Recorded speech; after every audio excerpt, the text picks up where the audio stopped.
Abramos la Biblia en el libro de Éxodo.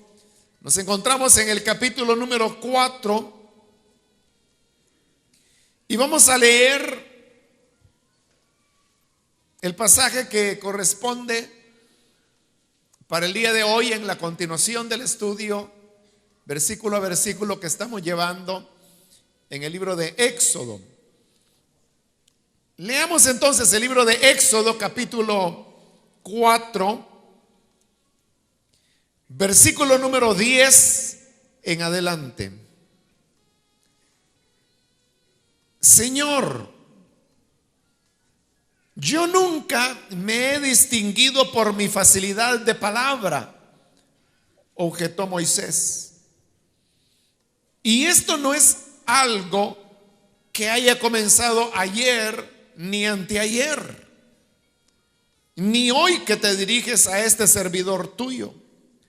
Francamente, me cuesta mucho trabajo hablar. ¿Y quién le puso la boca al hombre? Le respondió el Señor. ¿Acaso no soy yo, el Señor, quien lo hace sordo o mudo, quien le da la vista o se la quita?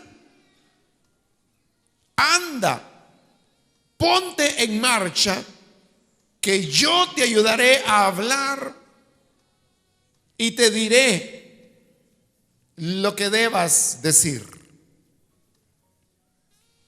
Amén. Hasta ahí dejamos la lectura. Pueden tomar sus asientos, por favor.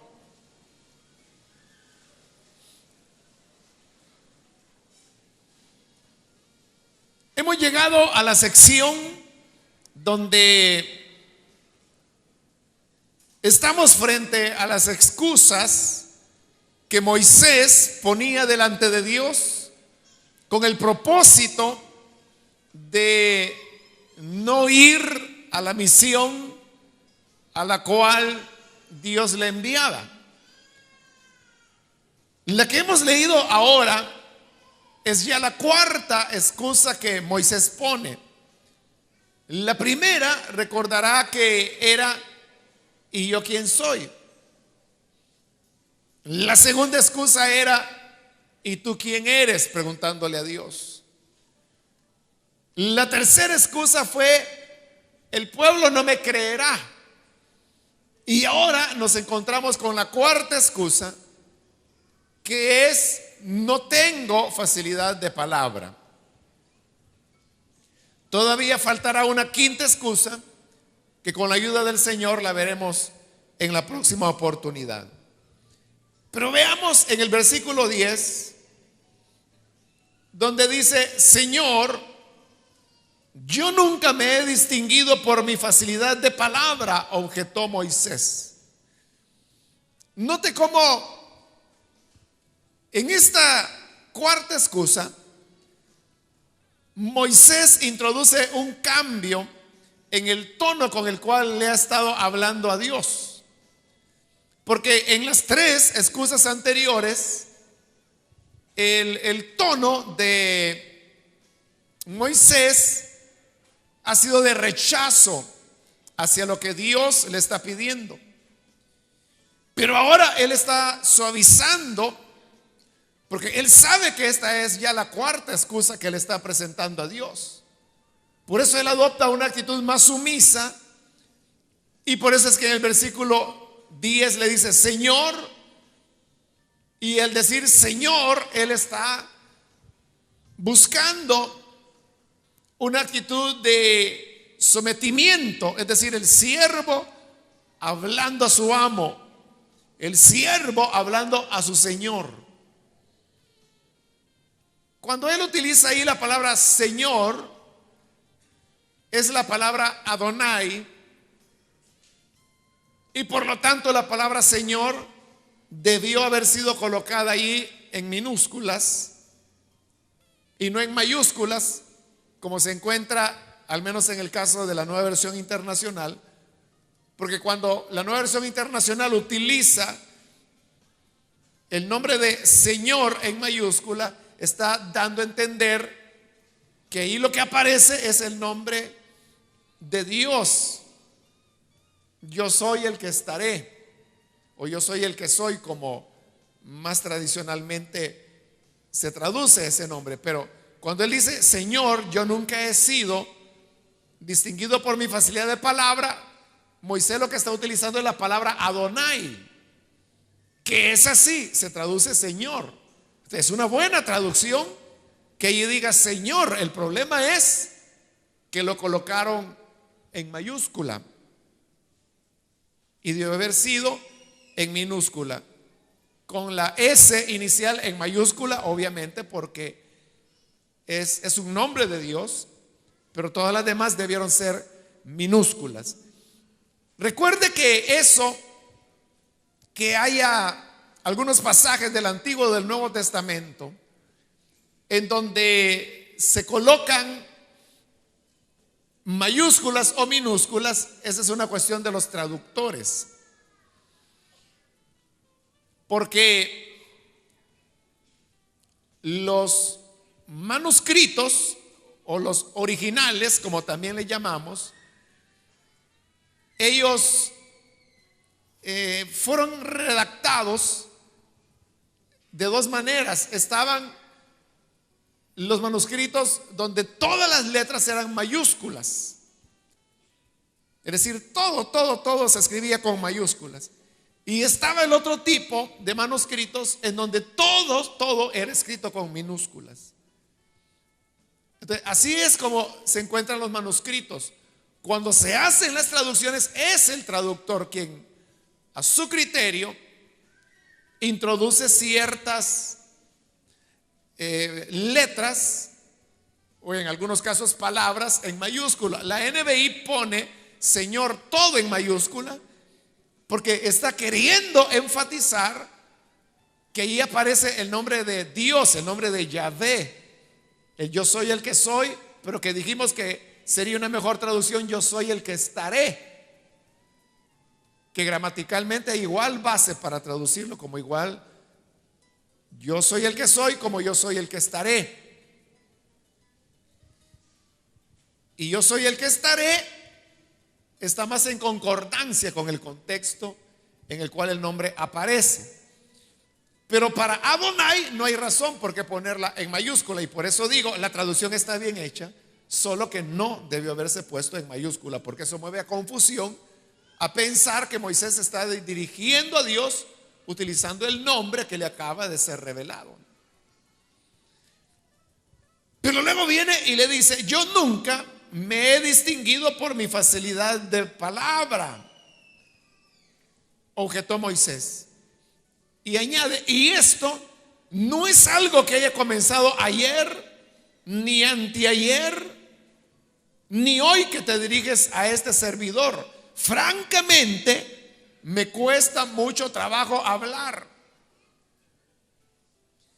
Moisés le dice que él no es la persona adecuada para ir en esta misión liberadora a la cual Dios lo está enviando, porque dice que él nunca ha sido una persona que tenga facilidad de palabra. Y le dice, y esto no es algo que yo me lo esté inventando en este momento para evadir el llamado. Tú sabes que no es de ayer, ni siquiera de anteayer, sino que esto es algo de muchos años. De manera que no es algo que yo esté inventando ahora que tú me estás hablando. Y por eso le dice, francamente, me cuesta mucho trabajo hablar. En el hebreo, esa expresión, me cuesta mucho trabajo hablar, en el hebreo lo que dice es, porque tengo lengua y boca pesada. Eso es lo que dice. Ahora, ahí viene el problema. ¿Qué debemos entender por tener una lengua y una boca pesada? No le voy a dar muchas vueltas al asunto. La mayoría de personas, y aún de biblistas, consideran que el decir que se tiene lengua y boca pesada tiene que ver con alguna dificultad para hablar. Y más específicamente, lo que se ha dicho es que Moisés era tartamudo, que tenía un defecto para expresar palabras. Y eso se creyó por mucho tiempo. Pero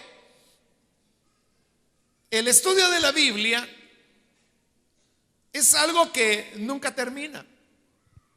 Siempre se va avanzando en él y cada vez hay nuevos conocimientos que se tienen de lingüística, de cultura, de relaciones sociales y psicológicas que había en la época cuando estos libros fueron redactados. Y ahora se ha llegado a comprender que la expresión tener lengua y boca pesada no se refiere a ser tartamudo, sino que se refiere a una dificultad para poder hablar un idioma que no es el materno, lógicamente.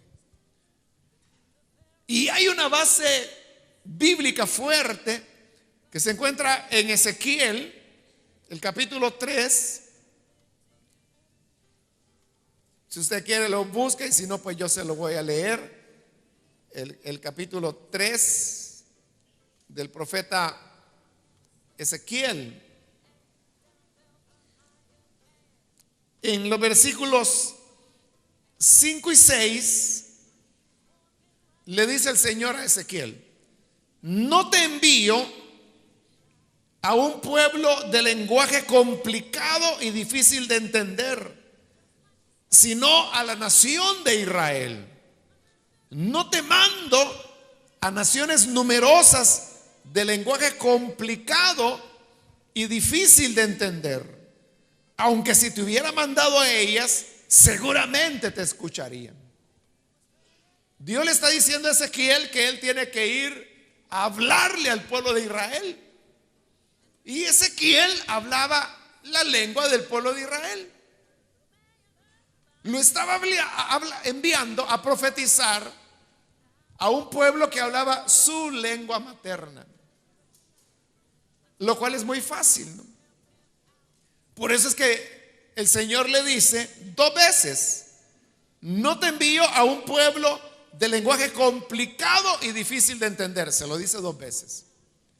Pero esa expresión, lenguaje complicado y difícil de entender, en el griego otra vez, lo que dice es: no te envío a un lenguaje de lengua y boca pesada.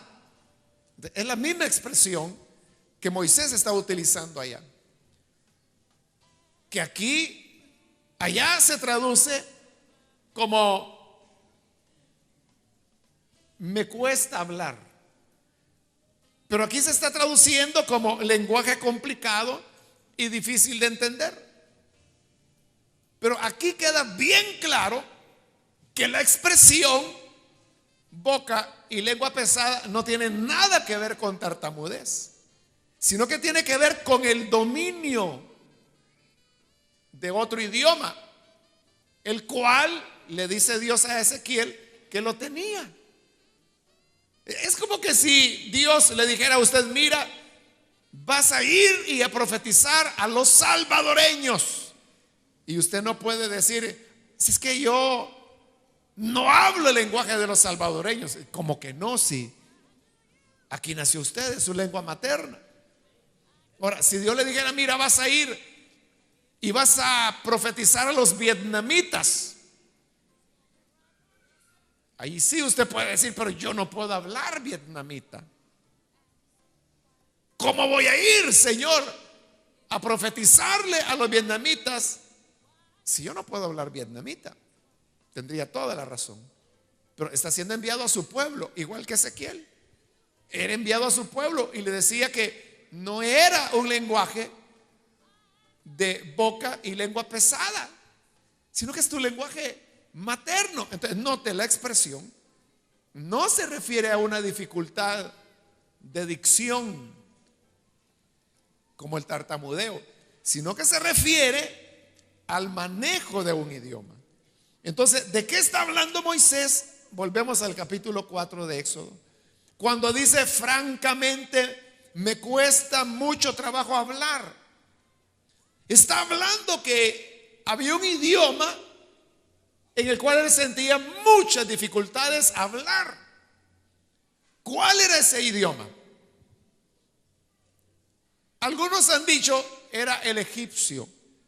A Moisés le costaba hablar egipcio, pero eso es perder de vista la historia de Moisés. Porque recuerda que Moisés ha estudiado en los mejores centros de educación egipcios, porque él es hijo de la hija de Faraón. Por lo tanto, él tuvo educación de príncipes. El egipcio él lo manejaba perfectamente. Y por eso es que cuando él tiene su encuentro allá en Madián con las hijas de Jetro, una de las cuales posteriormente llegará a ser su esposa, Séfora, cuando ellas lo ven, van donde su padre Jetro y le dicen: un egipcio nos ayudó. ¿Pero por qué dijeron un egipcio? Porque Moisés se vestía como egipcio, hablaba egipcio. Entonces, Moisés no tenía problemas para hablar egipcio. El verdadero problema de Moisés era hablar el lenguaje de los israelitas, hablar el hebreo. Porque recuerde que la mamá de Moisés lo amamantó, pero ya cuando el niño tenía 1 o 2 años, no, por ahí más o menos, cuando ya los niños son bastante independientes, se lo entregó a la hija del faraón. Y de ahí en adelante Moisés vivía en el palacio y ahí se educó. Entonces, él aprendió muy bien el egipcio. No podemos decir que Moisés no conocía para nada el idioma de sus hermanos los hebreos, porque sí lo vemos hablando con ellos. Cuando dice que él, bueno, en realidad solo lo vemos una vez hablando con los hebreos, y es cuando aquellos 2 hebreos estaban peleando y Moisés llega y los separa y les dice: oiga, ¿y por qué se pelean entre ustedes si ustedes son hermanos? Y uno de ellos le responde: bueno, ¿y a ti quién te ha puesto por juez sobre nosotros? ¿O me vas a matar como mataste al egipcio? Esa es toda la plática en el lenguaje de los esclavos que Moisés ha tenido. Entonces, Moisés sí tenía cierto conocimiento de la lengua que hablaban sus hermanos los hebreos. Pero como él está diciendo acá, le está diciendo a Dios: francamente me cuesta mucho trabajo hablar en esa lengua, porque fue muy corto el tiempo que Moisés estaba con ellos. Y además es seguro que el lenguaje de los esclavos Moisés lo hablaba con un fuerte acento egipcio.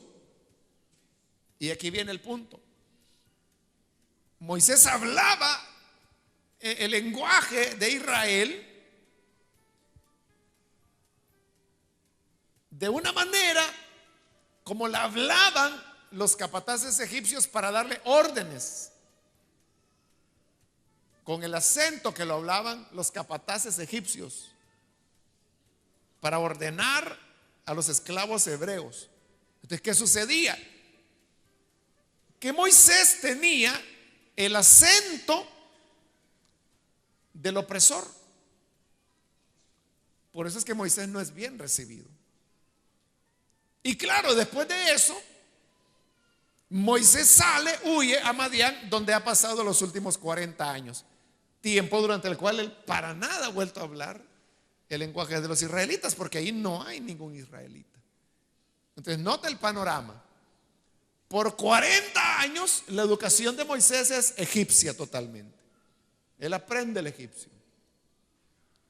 Por un periodo corto de tiempo, que pudo haber sido semanas o en el mejor de los casos meses, él va con sus hermanos y ahí habla el lenguaje de los hebreos, pero con fuerte acento egipcio, lo habla mal.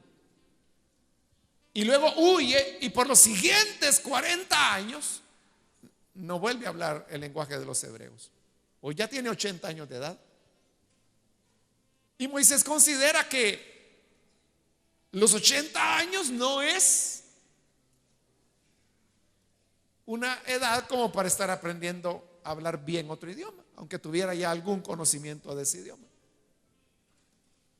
Lo que Moisés no sabía es que aquí le faltaban todavía 40 años más de vida que Dios habría de darle, y que Moisés terminaría escribiendo la ley, terminaría dando grandes discursos delante del pueblo, terminaría incluso escribiendo cantos y escribiendo poesía.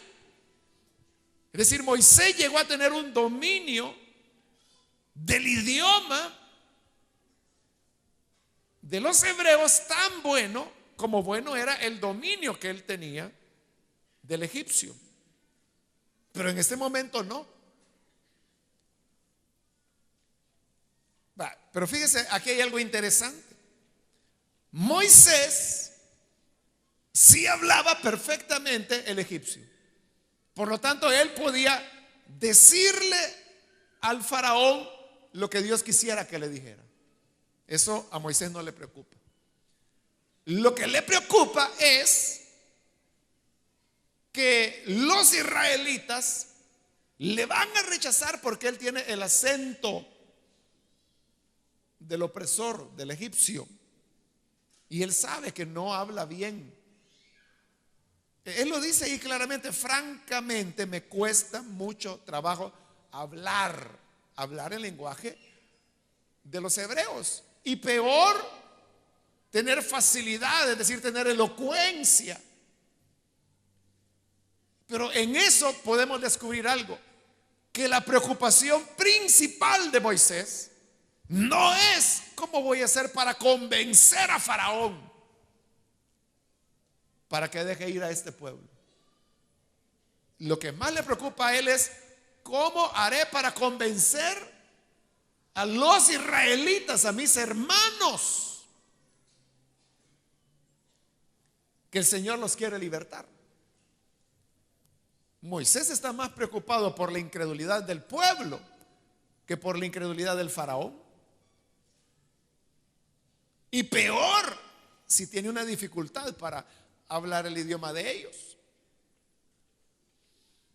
Entonces viene Dios y le responde en el versículo 11, haciéndole algunas preguntas. ¿Y quién le puso la boca al hombre? Le respondió el Señor, es decir, el yo estaré.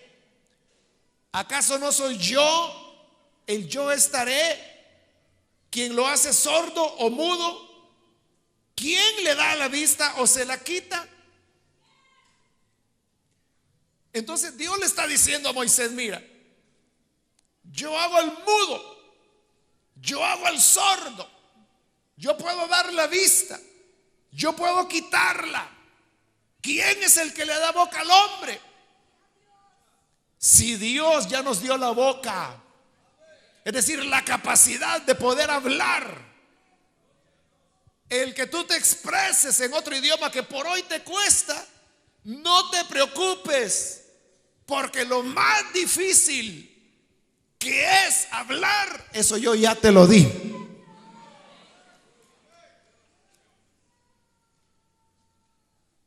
¿Sabe algo, hermano? Una de las cosas más difíciles que hay es hablar. Claro, como usted tiene su edad de venir aprendiendo a hablar, ¿no? Entonces se siente que no le cuesta hablar.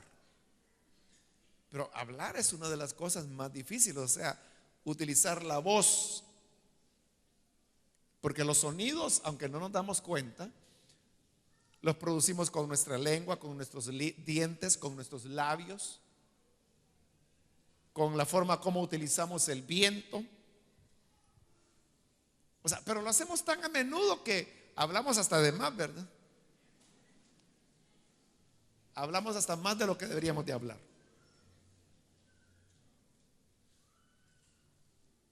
Conocí un hermano joven, no sé si ya le he contado este caso, es real. Él trabajaba en una empresa de la cual salía de noche y tenía su vehículo. Él iba camino a su casa un día y como ya era noche, él salía como a las 11 de la noche, algo así. Y es una hora donde usted sabe que casi no hay vehículos en la calle, entonces él iba a cierta velocidad. Cuando él da la vuelta por una curva, adelante en el carril donde él iba había una rastra estacionada y no tenía luces. Estaba parada y no tenía luces. Entonces, él simplemente iba y claro, él no imaginaba, o sea, ¿y quién espera pues que haya una rastra estacionada en medio de la calle, ¿no? Cuando él se vino a dar cuenta ya fue demasiado tarde. Él frenó, pero el carro fue a chocar contra la rastra y usted sabe que las rastras pues son piezas de hierro, ¿no? De una pieza de hierro le dio de frente a la parte de la ventanilla del vehículo y luego le dio a él, le golpeó en la cara, en el cerebro, ¿no? Cuando él volvió en sí, estaba en un hospital. Él no sabía dónde estaba. Él no sabía cómo se llamaba. Él no sabía qué había ocurrido. Y él veía que había personas a su alrededor que le hablaban, le saludaban. Y él no sabía quiénes eran esas personas. Y oía que le hablaban y él entendía lo que le decían, pero él no podía responderles porque él no podía hablar. Esas personas que le rodeaban eran sus padres, su esposa, pero él no los conocía. Es decir, había olvidado todo. Bueno, es una larga historia, no se la voy a contar toda, de cómo él había perdido la memoria, es decir, le quedó a cero la memoria. Y fue un proceso largo, una serie pues de terapias que le fueron dando a través de las cuales él fue recuperando la memoria. Y le mostraban fotografías de cuando él estaba niño. Y así él comenzó a relacionar quién era su papá, quién era su mamá. Tuvieron que, ¿y usted cómo se llama? Mire, usted que es mi papá, ¿cómo se llama? Y así. Y fue reconociendo quién era su esposa, fue recordando poco a poco. Le estoy hablando meses. Él estuvo más de un año hospitalizado, con heridas graves en su cerebro. Pero lo último, aquí viene, y es lo que le quería decir. Lo último era enseñarle a hablar de nuevo. O sea, si recuperar la memoria había sido difícil, los terapeutas dejaron por último que aprendiera a hablar de nuevo, porque es lo más difícil que hay. Ahora este hermano joven, él habla casi normal. O sea, hay ciertas palabras que le cuesta, él lucha por pronunciarlas, pero no se da por vencido hasta que las pronuncie. Pero se le entiende, o sea, casi se puede tener una conversación normal con él. Ahora, pero ahora él me dice, porque ahí él ya tenía la memoria recuperada. Entonces, él me dice esto, hermano, me dice, usted no tiene idea, me dice, de lo difícil que es hablar. Porque en las terapias lo ponían frente a espejos para que él pudiera estarse viendo. Y es como enseñarle a hablar a un niño, a decir, ah. Él tenía que imitar, abrir la boca. Pero como solo puede ver la posición de la boca, pero ¿y cómo va a sacar el aire? ¿O cómo va a poner la lengua? Porque con la misma boca abierta usted puede hacer varios sonidos. A, I, A, y tiene la boca abierta. Lo que está cambiando es la lengua adentro. Eso es dificilísimo. Pero así, vocal por vocal, meses. Pero terminó de hablar. Cuando él salió del hospital no hablaba bien todavía. Pero aquí viene también algo interesante. El hermano tiene el don de la música y entonces él toca teclado, pero además canta y canta bien, entona. Y eso es lo curioso, fíjese que cuando él cantaba, bueno, cuando canta, lo hace re bien. Canta bien y pronuncia bien, pero cuando habla ya tiene dificultades. Aunque algunos cantantes a mí me han dicho que es más fácil cantar que hablar. No lo sé, ¿verdad? Yo como no canto, para no espantar a la gente.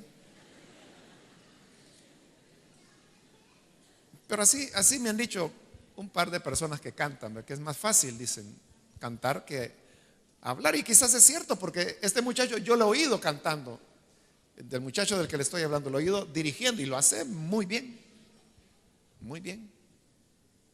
Pero hablar, le digo, uno tiene una plática normal con él, pero hay palabras con las cuales él lucha todavía. Entonces, a eso me refiero cuando le digo, lo más difícil es hablar. Lo que pasa es que como nosotros ya venimos acostumbrados, no sabemos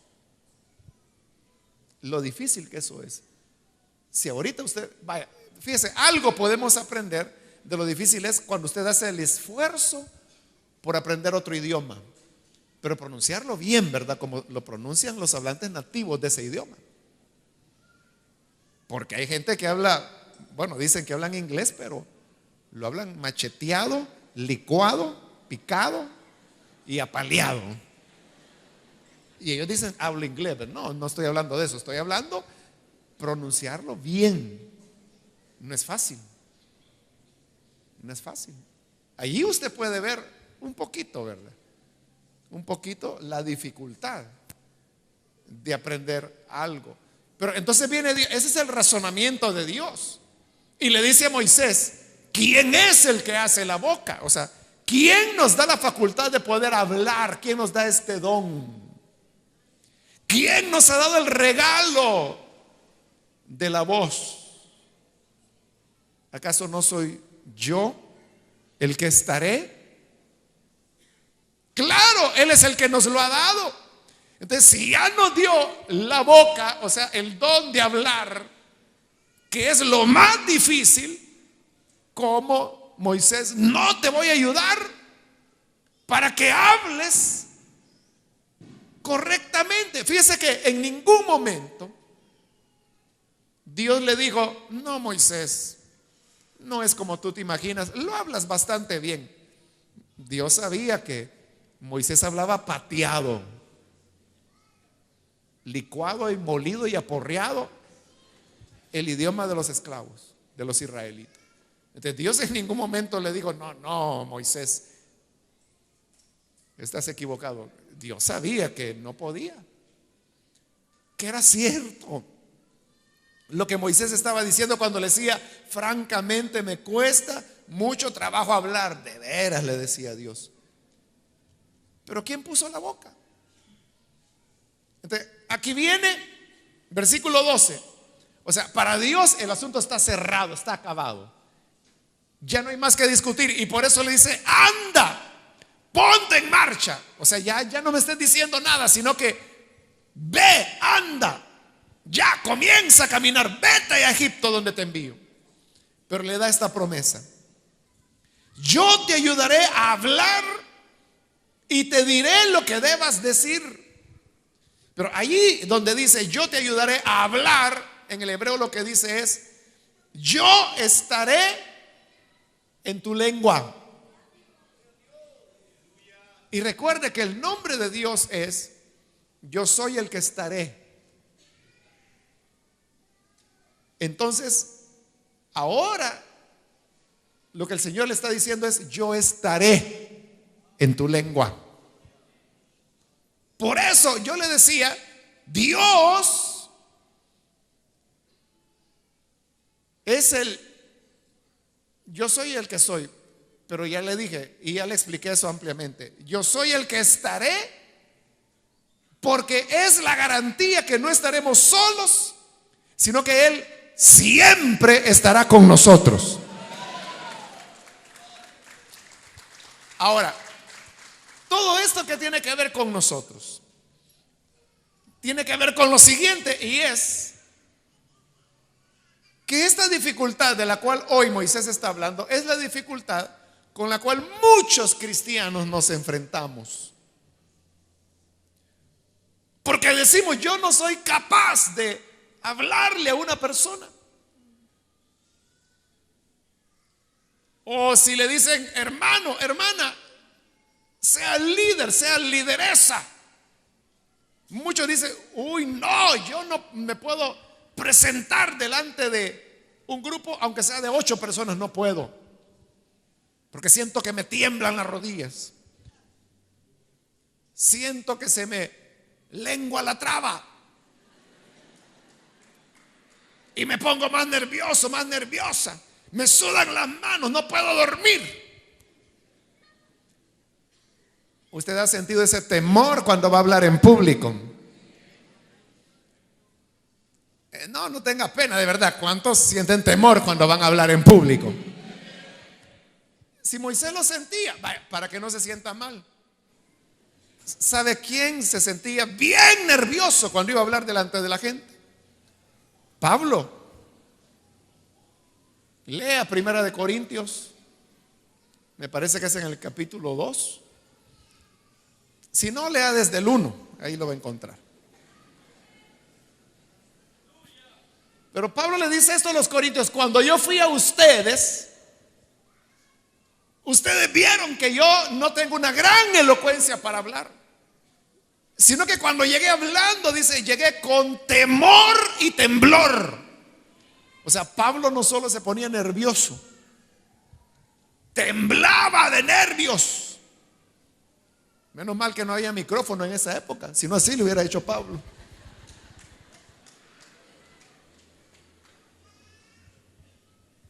Pero sí, debajo de la túnica le chocaban las piernas a Pablo. Increíble, ¿verdad? Porque uno cuando piensa en Pablo, uno se imagina un hombre que tiene un dominio de toda la gente. Pero no, Pablo no era así. Se ponía muy nervioso cuando hablaba delante de la gente. Le daba temor, le daba temblor. Y uno diría, ¿cómo es posible que un hombre como Pablo, incapaz de presentarse delante de un grupo de personas para poder hablar, cómo hizo todo lo que hizo? Porque Dios dice, yo estaré en tu lengua. Esa es nuestra confianza. Entonces, usted no está muy lejos de Pablo. Cuando siente temor, preocupación, nerviosismo para hablar delante de las personas.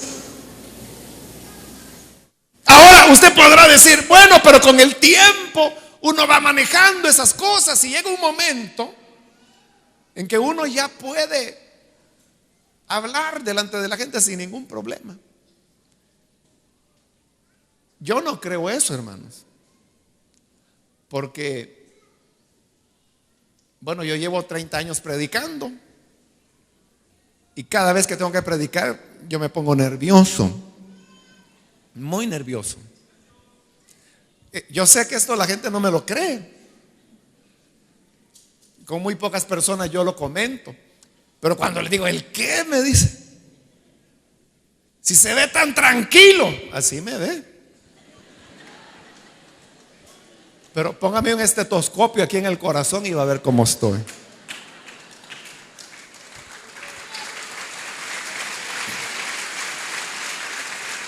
Entonces, si usted es de los que piensa,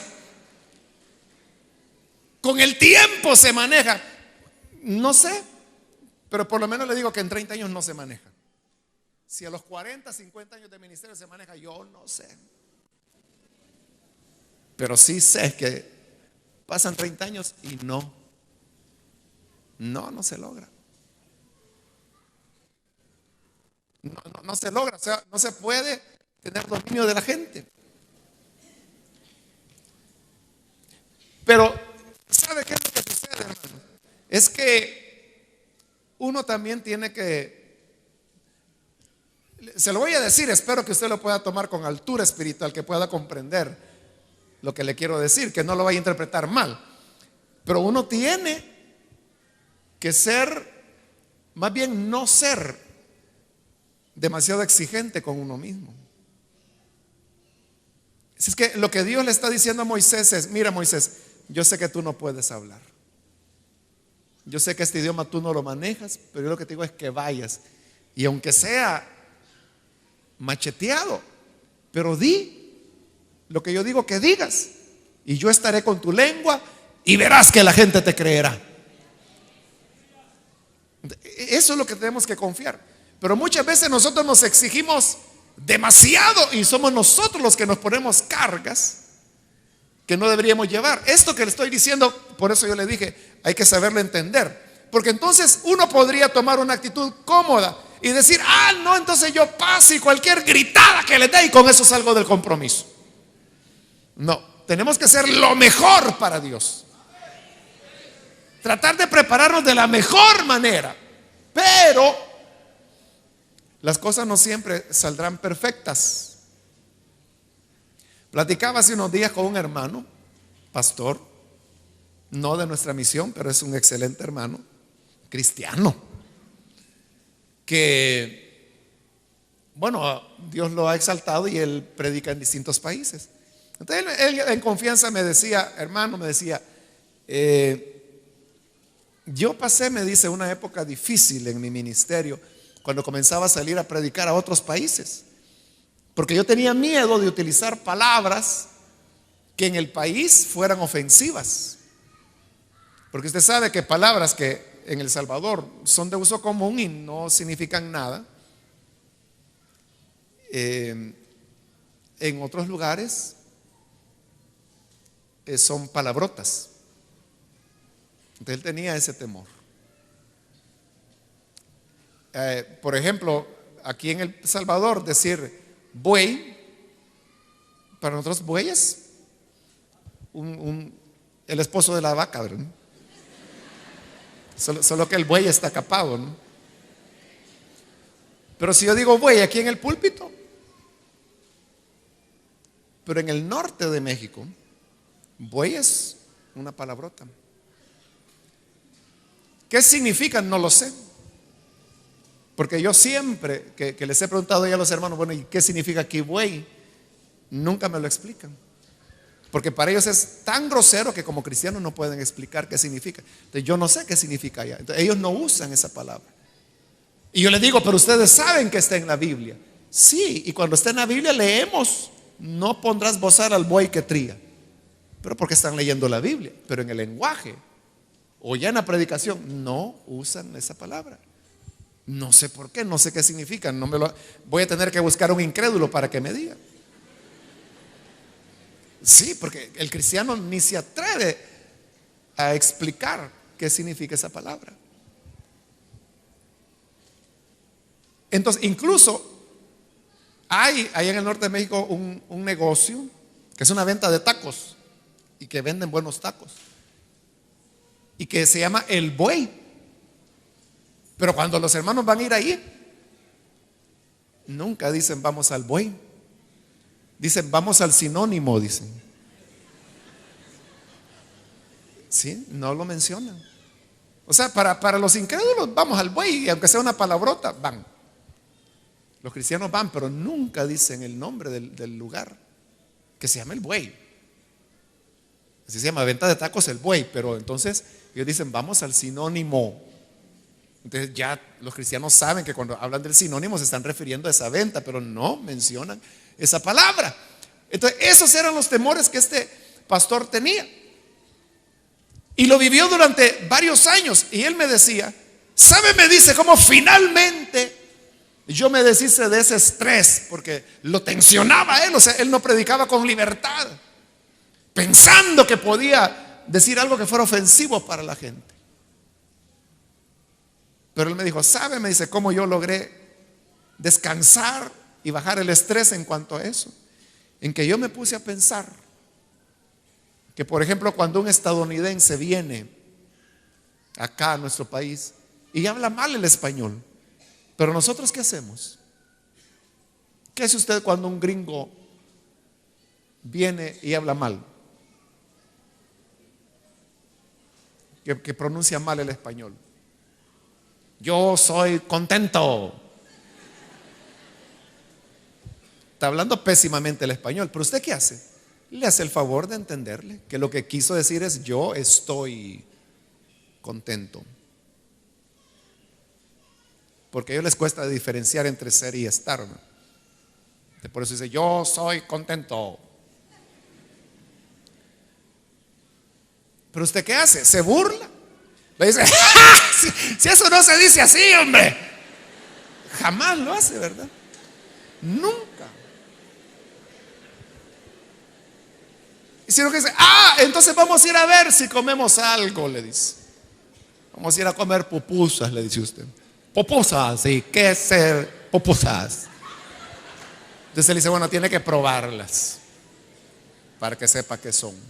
Y ahí se enamoran de las pupusas. Pero usted no se burla de ellos. Este hermano pensó eso y dijo: bueno, la gente sabe que yo soy extranjero, sabe que yo no vivo acá. Por lo tanto, si yo utilizo alguna expresión impropiamente, ellos van a entender que soy extranjero y que por eso la estoy utilizando de esa manera. Muy cierto. Y a eso es a lo que yo me refiero cuando le digo que a veces nos exigimos demasiado. Si es que mire, Moisés, él tenía una educación, la mejor educación que podía tenerse, la educación egipcia. Entonces él estaba acostumbrado a lo excelente, a hablar bien, a hablar con elocuencia. Él estaba consciente que en el lenguaje de Israel él era malo. Entonces, él se estaba exigiendo hablar como hablaba el egipcio. Y Dios le dice: no, Moisés, en tu debilidad se perfecciona mi poder. Yo sé, es cierto, no lo niego, Moisés, que tú no puedes hablar. Das lástima cuando estás hablando el lenguaje de Israel. Pero yo estaré contigo. Yo estaré en tu lengua. Entonces, en eso, hermano y hermana, cuando a usted le toque presentarse delante de las personas, en eso piense. Por eso le digo, es tener un equilibrio. No es irse uno tan flojo de decir: entonces ya no me exijo nada. Y aunque diga una tontera, no importa, con tal que llene 40 minutos de espacio en el culto. No se trata de eso. O sea, hay que hacer lo mejor. Pero aún haciendo lo mejor, vamos a fallar en algunas cosas. Entonces no te martirices por eso. Porque en las pocas palabras mal dichas, o quizás con poca elocuencia que dijiste, o con vicios de lenguaje, aún con todo eso, Dios puede glorificarse a través de tu debilidad. Amén. Sí. Y a final de cuentas, realmente lo que importa no es que usted quede como un excelente orador o una excelente oradora, un predicador elocuente. Eso no es importante. Lo importante es que la verdad de Dios quede sembrada en el corazón de cada persona. Amén, hermanos. Eso debemos hacer. Y que Dios me ayude para hacerlo yo también. Vamos a orar, vamos a cerrar nuestros ojos. Quiero invitar a aquellas personas que todavía no han recibido al Señor Jesús como Salvador, pero usted ha escuchado hoy la palabra y necesita venir para recibirle a Él. Le voy a invitar para que usted pueda dar este paso de fe, creyendo en el Hijo de Dios. Y para ello, ahí donde está, le invito a que se ponga en pie si usted desea entregar su vida al Hijo de Dios. Venga, entregue su vida al buen Salvador y vamos a orar por usted. Cualquier persona, cualquier amigo o amiga que hoy necesita venir para recibir la vida que Dios ofrece, yo le animo para que en el lugar donde se encuentra se ponga en pie en señal que usted desea recibir al Hijo de Dios. Creyendo en Jesús, usted tendrá el perdón de pecados, tendrá salvación justificación. Por eso no deje la oportunidad y venga hoy al Hijo de Dios. ¿Hay alguna persona que necesita hacerlo? Póngase en pie y vamos a orar por usted. Hoy es su momento para que lo haga con toda confianza. Las puertas están abiertas. Solo le voy a rogar que por favor lo haga rápidamente, ya que tengo poco tiempo. Pero no vuelva a su hogar como vino. Crea en el Hijo de Dios, recíbale ahora. Y vamos a orar por usted. Quiero aprovechar también si hay hermanos o hermanas que necesitan reconciliarse. De igual manera, póngase en pie. Si usted se reconciliará con el Señor, hoy la puerta está abierta. Puede venir para que la gracia del Señor le alcance. ¿Hay alguna persona? ¿Algún hermano, hermana que necesita reconciliarse? ¿O algún amigo o amiga que por primera vez necesita recibir al Hijo de Dios? Póngase en pie y vamos a orar por usted. Hoy es su momento para hacerlo. Venga, porque el Hijo de Dios le espera. Muy bien, ahí atrás hay una persona que se pone en pie. Dios lo bendiga. ¿Alguien más que necesita venir para creer en el buen Salvador? Hoy es su momento para acercarse y venir al Hijo de Dios. ¿Hay otra persona? Le animo a que lo haga rápidamente, porque esta es ya la última invitación que hago y vamos a orar. Pero si usted quiere recibir esta oración, venga aquí al frente y vamos a orar. Pase con toda libertad, que es ya la última invitación que estoy haciendo. Y es el momento para que usted pueda recibir al Hijo de Dios. ¿Hay alguna otra persona?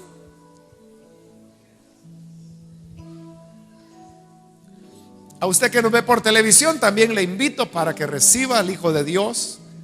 Únase con nosotros en esta oración. Señor, te damos gracias, porque tú eres el que suple nuestras debilidades y nuestras deficiencias. Reconocemos que francamente no somos tan buenos como otros, pero nuestra confianza no está en nuestra capacidad, en lo que podemos o no podemos hacer. Nuestra competencia no proviene de nosotros, sino que proviene, Señor, de ti. Por eso a ti, Señor, te damos toda la gloria, todo el honor. Te rogamos que podamos, Señor, amarte, servirte. Quédate, Señor, con cada uno y que podamos así servirte. Mira esta persona que se entrega, como también aquellos que lo hacen a través de las emisoras de radio, a través de la televisión. Dales vida nueva para que te amen, te sirvan y que puedan, Señor, seguir sirviéndote, amándote cada día de sus vidas. Todo te lo rogamos por Jesucristo nuestro Salvador. Amén.